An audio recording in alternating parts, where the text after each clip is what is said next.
Okay. Introduce yourself. Hi, my name is Alicia Horanchek, and I'm the current president for Comfort Caring Canines.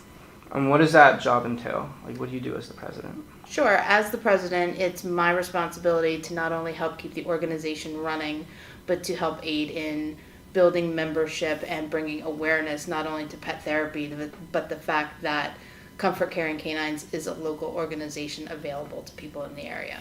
Okay. And when did Comfort Caring Canines become a thing? So we've been around for approximately 30 years. Okay. Okay. And when did you become president? I became president in 2016, at the beginning of 2016. And before that, what was your role?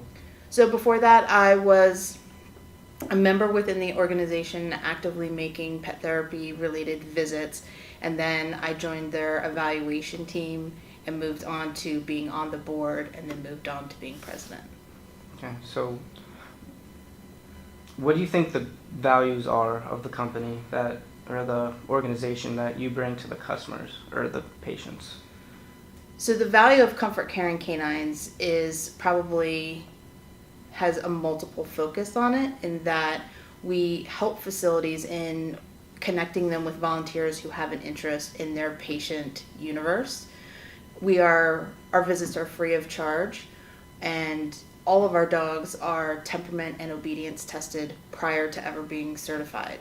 So what that means is we are providing a fully baked solution to a facility, whether it's a large institutional hospital, a children's hospital, or a senior living facility, or even schools, like in a reading program type setting.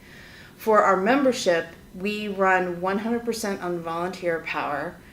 We keep our costs very low. Our focus is not on raising money, but rather on having a quality organization. We're not looking to be the biggest and the best, maybe we want to be the best, but not necessarily to be, the largest across the country. Our focus is really on having quality members with quality dogs, making quality visits at a reasonable price. Awesome. How long does the certification process take for the dogs?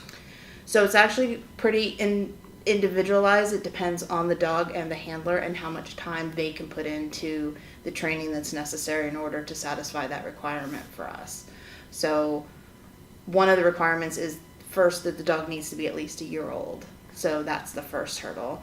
The second hurdle is the dog needs to have attended a 6 or 8 week basic obedience class, and they need to have been able to master basic obedience skills. So whether they're able to do that during that 6 or 8 weeks, or if they need additional time, it really depends on the handler and the dog.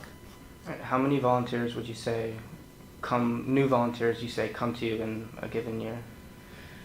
Well, we recently had quite an inflow of visitors that actually passed our certification test. So we have gone from just under 100 members to close to 185 or 190 members over the last 12 or 14 months. That's awesome. And where in the greater Philadelphia would you say facilities that you cover?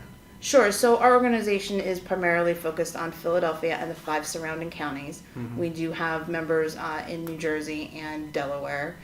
We focus on larger institutions within Center City, Philadelphia. So that's going to include, we are an approved therapy dog certification organization for CHOP.